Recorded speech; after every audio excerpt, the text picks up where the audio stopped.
ದೇವಸ್ಥಾನ ನಮ್ಮ ಸನಾತನ ಹಿಂದೂ ಧರ್ಮದಲ್ಲಿ ನಾವು ಮೊದಲಿಂದನೂ ಕೂಡ ಪ್ರತಿ ಗ್ರಾಮದಲ್ಲೂ ಕೂಡ ನಮ್ಮ ಪೂರ್ವಿಕರ ಕಾಲದಿಂದನೂ ಕೂಡ ದೇವಸ್ಥಾನಗಳನ್ನು ಕಟ್ತಕ್ಕಂಥದ್ದು, ಜೀರ್ಣೋದ್ಧಾರ ಮಾಡ್ತಕ್ಕಂಥದ್ದು, ತನ್ನ ಮುಖಾಂತರ ಮನಃಶಾಂತಿಯನ್ನ ಕಂಡುಕೊಳ್ತಕ್ಕಂಥ ಕೆಲಸವನ್ನ ಇವತ್ತು ಬಹಳ ವರ್ಷಗಳಿಂದ ನಮ್ಮ ಪೂರ್ವಿಕರು ಮಾಡ್ಕೊಂಡ್ ಬಂದಿರ್ತಕ್ಕಂಥದ್ದು. ಇವತ್ತು ನೀವು ಹೊಸದಾಗಿ ಏನು ಕಟ್ಟಿದ ಜೀರ್ಣೋದ್ಧಾರ ಮಾಡಿದ್ದೀವಿ.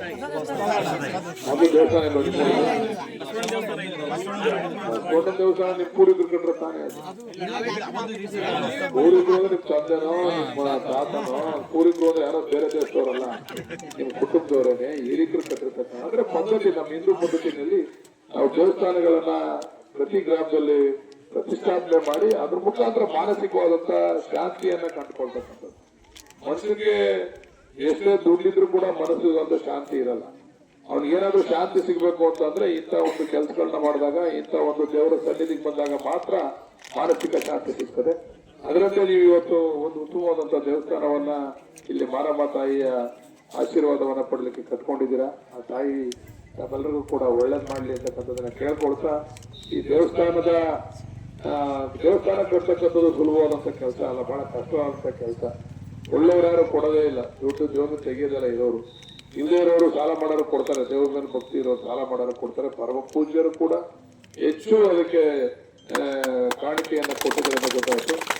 ಎಲ್ಲರೂ ಕೂಡ ಸೇರಿ ಈ ದೇವಸ್ಥಾನದ ಕಟ್ಟಲಿಕ್ಕೆ ಪ್ರತ್ಯಕ್ಷವಾಗಿ ಪರೋಕ್ಷವಾಗಿ ಎಲ್ಲರೂ ಯಾರ್ಯಾರು ಸಹಕಾರ ಕೊಟ್ಟಿದ್ದಾರೆ ಎಲ್ಲರೂ ಕೂಡ ತಾಯಿ ಒಳ್ಳೇದ್ ಮಾಡ್ಲಿ ಅಂತಕ್ಕಂಥದ್ದನ್ನು ಹೇಳ್ತಾ, ಇವತ್ತು ನಮ್ಮ ಸ್ನೇಹಿತರು ಒಂದು ಮಾತನ್ನ ಹೇಳಿದ್ರು, ಫಾರೆಸ್ಟ್ ಡಿಪಾರ್ಟ್ಮೆಂಟ್ ಅಲ್ಲಿ ಇದ್ದು ಜಾಗ ಖಾಲಿ ಮಾಡಿಸ್ಬೇಕು ಅಂತ. ಫಾರೆಸ್ಟ್ ಡಿಪಾರ್ಟ್ಮೆಂಟ್ ನಮ್ ಕಂಟ್ರೋಲ್ ಇಲ್ಲ, ಕೇಂದ್ರ ಸರ್ಕಾರದ ಕಂಟ್ರೋಲು. ನೀವು ಸ್ವಲ್ಪ MP ಅವ್ರನ್ನ ಮತ್ತೆ ನಮ್ಮ ವಿರೋಧ ಪಕ್ಷದವ್ರನ್ನ ಯಾರು MP ಮಾಡಿದ್ರಲ್ಲ ಅವ್ರ ಮೇಲೆ ಒಂಚೂರು ಒತ್ತಡ ಹಾಕಿ, ನಮ್ ಕಂಟ್ರೋಲ್ ಇದ್ರೆ ಇಷ್ಟು ಮಾಡ್ಬಿಡ್ತಿದ್ದ. ಇದು ಕೇಂದ್ರ ಸರ್ಕಾರ ತೀರ್ಮಾನ ಆಗ್ಬೇಕು, ಫಾರೆಸ್ಟ್ ನಮ್ ಕಂಟ್ರೋಲ್ ಇಲ್ಲ. ಅದು ರಾಜ್ಯ ಸರ್ಕಾರದ ಒತ್ತಡ ಇರ್ತಕ್ಕಂಥದ್ದು ಅಲ್ಲ. ಕೇಂದ್ರ ಸರ್ಕಾರದವರು ಮನ್ಸು ಮಾಡ್ಬೇಕು, ಇದನ್ನ ಕೊಡ್ಬೇಕು ಅಂತಂದ್ರೆ ಕೇಂದ್ರ ಸರ್ಕಾರದಲ್ಲಿ ಅಮೆಂಡ್ಮೆಂಟ್ ಆಗ್ಬೇಕಿದೆ. ನಿಮ್ದು ಒಂದೇ ಊರಲ್ಲ, ಸುಮಾರು ಗ್ರಾಮಗಳಿದಾವೆ. ಅದರಿಂದ ಅದ್ರ ಬಗ್ಗೆ ನಾವು ಕೂಡ ಒತ್ತಾಯ ಹಾಕ್ತೀವಿ. ನಾವು ನಿಮ್ಮ ಮೇಲೆ ಹಾಕ್ಬಿಟ್ಟು ಜವಾಬ್ದಾರಿ ನಾವು ಸುಮ್ಮನೆ ಕೂತ್ಕೊಳ್ಳಲ್ಲ. ನಾವು ಕೇಂದ್ರ ಸರ್ಕಾರಕ್ಕೆ ಪ್ರಸ್ತಾವನೆ ಕಳಿಸ್ಬೇಕು ಅಂತ ತೀರ್ಮಾನ ಮಾಡಿದೀವಿ. ಇಂಥ ಗ್ರಾಮಗಳು ಸುಮಾರು ಮೊದಲಿಂದ ಇರ್ತಕ್ಕಂಥ ಗ್ರಾಮಗಳ ಬಗ್ಗೆ ಕೇಂದ್ರ ಸರ್ಕಾರಕ್ಕೆ ಒಂದು ಅಪ್ರೂವಲ್ಗೆ ಕಳಿಸ್ಬೇಕು ಅಂತ ನೀವು ಕೂಡ ಒತ್ತಡವನ್ನ ನಮ್ಮ ವಿರೋಧಿಗೆಲ್ಲ, ನಿಮ್ಗೆಲ್ಲ ಸ್ನೇಹಿತರುಗಳಲ್ವಾ, ಎಲ್ಲರೂ ಸ್ನೇಹಿತರುಗಳು, ಅವ್ರನ್ನ ಕರ್ಕೊಂಡು ಸ್ವಲ್ಪ MP ಅವ್ರ ಹತ್ರ ಹೋಗಿ ಸ್ವಲ್ಪ ಒತ್ತಡ ಹಾಕಿ ಇದನ್ನ ಬಿಡಿಸ್ತಕ್ಕಂಥದಕ್ಕೆ ಕೇಂದ್ರ ಸರ್ಕಾರದಲ್ಲಿ ತೀರ್ಮಾನ ಆಗಬೇಕು. ಇದು ರಾಜ್ಯ ಸರ್ಕಾರ ತೀರ್ಮಾನ ನಾವು ಒಪ್ಪಂದ ಮಾಡಿಸ್ತಿದೆ.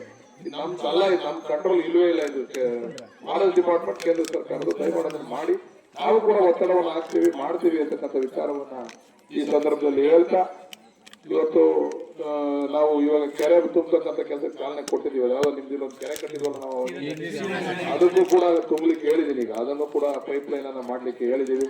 ಅದಕ್ಕೂ ಫಾರೆಸ್ಟ್ ಅವ್ರ ಕಾಟ, ಎಲ್ಲಿ ಪೈಪ್ ಲೈನ್ ಮಾಡಕ್ಕೂ ಬಿಡ್ತಾರೋ ಇಲ್ವೋ ಗೊತ್ತಿಲ್ಲ ನಮ್ಗೆ.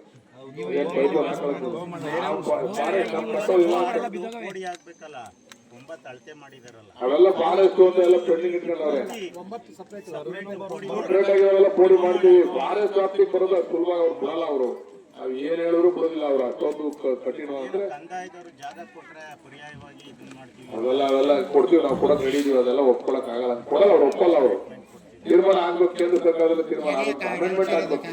ಯಾರ್ಯಾರು ವಸತಿ ಜಾಗ ಇದೆ, ಯಾರು ಸಾಗುವಳಿ ಮಾಡ್ಕೊಂಡವ್ರೆ, ಯಾರು ಮನೆ ಕಟ್ಕೊಂಡವ್ರೆ, ಇದನ್ನ ಮುಡಿ ಅಂತ ಹೇಳಿ ಕೇಂದ್ರ ಸರ್ಕಾರದಲ್ಲಿ ಏನಾದ್ರು ಅಮೆಂಡ್ಮೆಂಟ್ ಮಾಡಿದ್ರೆ ಅದು ಆಯ್ತದೆ. ಇಲ್ಲೇ ಇದು ಪ್ರತಿನಿತ್ಯ ಘರ್ಷಣೆ. ನಮಗೂ ಒಂದು ಓವರ್ ಟ್ಯಾಂಕ್ ಕಟ್ಟಕ್ ಕೊಡ್ಲಿಲ್ಲ ನಮ್ಗೆ. ನಾವು ಗಲಾಟೆ ಮಾಡಿ ಅಲ್ಲೆಲ್ಲ ಕಟ್ಟಿಸ್ತೇವೆ. ನಾನು ಓವರ್ ಟ್ಯಾಂಕ್ ಮಾಡ್ಲಿಕ್ಕೆ ಜಾಗ ಕೊಟ್ಟಿಲ್ಲ ನಮ್ಗವ್ರು. ಕುಡಿಯೋ ನೀರು ಕೊಡೋದಕ್ಕೆ ಜಾಗ ಕೊಟ್ಟಿಲ್ಲ ಅವ್ರು ನಮ್ಗೆ. ಎಲ್ಲಿ ಕಟ್ಟಕ್ ಹೋದ್ರು ಇದು ನಮ್ ಜಾಗ ಅಂತ ಬರೋದು. ಆದ್ರೂ ಈಗೆಲ್ಲ ಕಟ್ಟ ನೋಡಿದೆ, ಬರ್ಬೇಕಾದ್ರೆ ನೋಡಿದೆ ಅದನ್ನ. ಓವರ್ ಟ್ಯಾಂಕ್ ಓವರ್ ಟ್ಯಾಂಕ್ ಕಟ್ಟೋರ್ಲ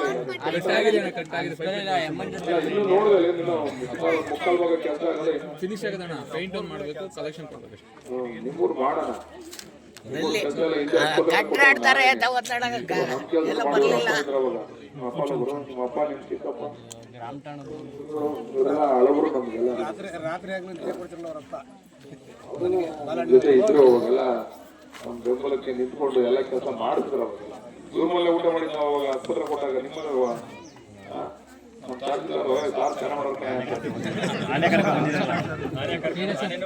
ತೀರು ಹೋದ್ರು.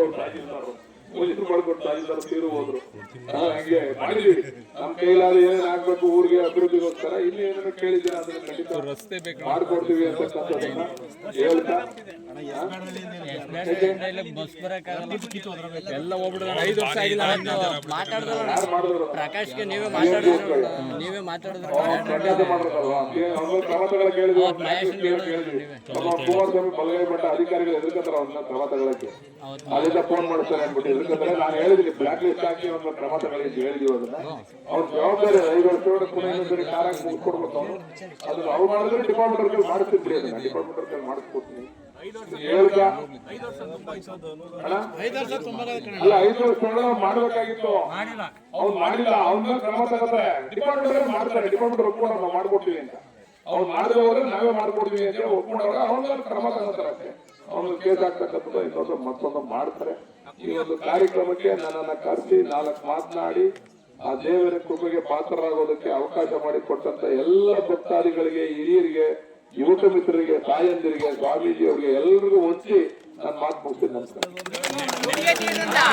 ಇವತ್ತು ಪ್ರಥಮವಾಗಿ ಪರಮ ಪೂಜ್ಯ ಸಕ್ತ ಶ್ರೀ ಸಿದ್ಧ ಶ್ರೀ ಶ್ರೀ ವಿಜಯಶಕ್ತಿ ಗುರೂಜಿಯವರ ಆಶೀರ್ವಾದದೊಂದಿಗೆ ಏನು ಹಳ್ಳಿಕಟ್ಟೆ ದೊಡ್ಡಲಿ ಶ್ರೀ ಮಾರಮ್ಮ ದೇವಿ ಜೀರ್ಣೋದ್ಧಾರ ಸೇವಾ ಟ್ರಸ್ಟ್ ಅಂತೇಳಿ ಎಲ್ಲ ನಮ್ಮೂರಿನ ಎಲ್ಲ ಯುವಕ ಮಿತ್ರರು ಸೇರಿ ಇವತ್ತು ಊರಿನ ಗ್ರಾಮಸ್ಥರೆಲ್ಲ ಸೇರಿ ಒಂದು ದೇವಸ್ಥಾನವನ್ನು ಕಟ್ಟಬೇಕು ಅಂತೇಳಿ ತೀರ್ಮಾನ ಮಾಡಿ ಇವತ್ತು ಆ ದೇವಸ್ಥಾನದ ಉದ್ಘಾಟನೆಯನ್ನು ಇವತ್ತೆಲ್ಲ ತಾಲೂಕಿನ ಜನಪ್ರಿಯ ಶಾಸಕರು, ಮುಂದಿನ ಸಚಿವರಾದಂಥ HC ಬಾಲಣ್ಣ ಅವರ ನಾಯಕತ್ವದಲ್ಲಿ, ಹಾಗೆ ನಮ್ಮ ಮಾಜಿ ಶಾಸಕರಾದಂಥ ಎ ಮಂಜನವರ ಸಹಕಾರದೊಂದಿಗೆ ಎಲ್ಲ ಚಂದ್ರಗೌಡರ ಆದಿಯಾಗಿ, ತಮ್ಮಣ್ಣಗೌಡರ ಆದಿಯಾಗಿ, ಕೆ ಕೃಷ್ಣಮೂರ್ತಿನ ಆದಿಯಾಗಿ, ನಮ್ಮ ಬಿಡದಿ ಲೋಹಿತಣ್ಣ ಆದಿಯಾಗಿ ಸುಮಾರು ಇನ್ನೂ ಅನೇಕರು ಇವತ್ತು ನಮಗೆ ನಮ್ಮ ದೇವಸ್ಥಾನಕ್ಕೆ ಧನ ಸಹಾಯನ ಮಾಡಿದ್ದಾರೆ. ತಾಲೂಕ್ ಪಂಚಾಯತಿ ವ್ಯಾಪ್ತಿಯಲ್ಲಿ ಬಿ ಡಿ ವೆಂಕಟೇಶಣ್ಣವರಾಗಲಿ, ಸೀನಣ್ಣವರಾಗಲಿ, ಈ ಅನೇಕ ನಾಯಕರುಗಳು ಇವತ್ತು ನಮ್ಮೂರಿನಲ್ಲಿ ನಿಂತು ಈ ದೇವಸ್ಥಾನ ಕಟ್ಟಕ್ಕೆ ಸಹಕಾರಿಯಾಗಿದ್ದಾರೆ. ಅವರೆಲ್ಲರೂ ನಾವು ನಮ್ಮೆಲ್ಲ ಸೇವಾ ಟ್ರಸ್ಟ್ನ ವತಿಯಿಂದ ಅವರಿಗೆ ಅಭಿನಂದನೆಗಳನ್ನ, ಕೃತಜ್ಞತೆಗಳನ್ನು ಸಲ್ಲಿಸ್ತೀವಿ. ಇವತ್ತೇನೆಲ್ಲ ಕಾರ್ಯಕ್ರಮ ಹಮ್ಮಿಕೊಂಡಿದ್ದೀರಾ? ಏನಿವತ್ತು ಬೆಳಗ್ಗೆಯಿಂದ ತಾಯಿ ಜೀರ್ಣೋದ್ಧಾರವಾಗಿ ಹೋಮ ಮತ್ತು ಪೂಜೆ, ಅಭಿಷೇಕ ಎಲ್ಲ ನಡೆದಿದೆ. ಇನ್ನು 48 ದಿನಕ್ಕೆ ಒಂದು ಕಾರ್ಯಕ್ರಮ ಮಾಡಬೇಕು ಅಂತೇಳಿ ತೀರ್ಮಾನ ಮಾಡಿದ್ದೀವಿ. ಟ್ರಸ್ಟ್ನ ವತಿಯಿಂದ ಎಲ್ಲರೂ ಕೂತು, ಗ್ರಾಮಸ್ಥರೆಲ್ಲ ಕೂತು ಟ್ರಸ್ಟ್ನ ವತಿಯಿಂದ 48 ಪೂಜೆಯನ್ನು ಮಾಡ್ತೀವಿ. ಎಲ್ಲ ಯುವಕರು, ಗ್ರಾಮಸ್ಥರುಗಳು ಎಲ್ಲ ಸೇರಿ ಮಾರಮ್ಮ ದೇವಿಯ ದೇವಸ್ಥಾನವನ್ನು ಪ್ರತಿಷ್ಠಾಪನೆ ಮಾಡಿದ್ದಾರೆ. ಈ ದಿವಸ ಮೊದಲಿಗೆ ಅವರಿಗೆ ಅಭಿನಂದನೆ ಸಲ್ಲಿಸ್ತಾ, ತಾಯಿ ಮಾರಮ್ಮ ದೇವಿ ಎಲ್ರಿಗೂ ಸುಖ, ಸಂತೋಷ, ನೆಮ್ಮದಿಯನ್ನು ಕೊಟ್ಟು ಕಾಪಾಡಲಿ ಅಂತ ಕೇಳ್ಕೊತಾ, ಹಾಗೆ ಈ ದೇವಸ್ಥಾನಕ್ಕೆ ನಮ್ಮ ವಿಜಯಶಕ್ತಿ ಗುರುಗಳು ಭಾಳ ಹೆಚ್ಚಿನ ರೀತಿಯಲ್ಲಿ ಸಹಕಾರ ಮಾಡಿದ್ದಾರೆ. ಅವ್ರಿಗೂ ಕೂಡ ಎಲ್ಲರ ಪರವಾಗಿ ಧನ್ಯವಾದಗಳನ್ನು ಅರ್ಪಿಸ್ತಾ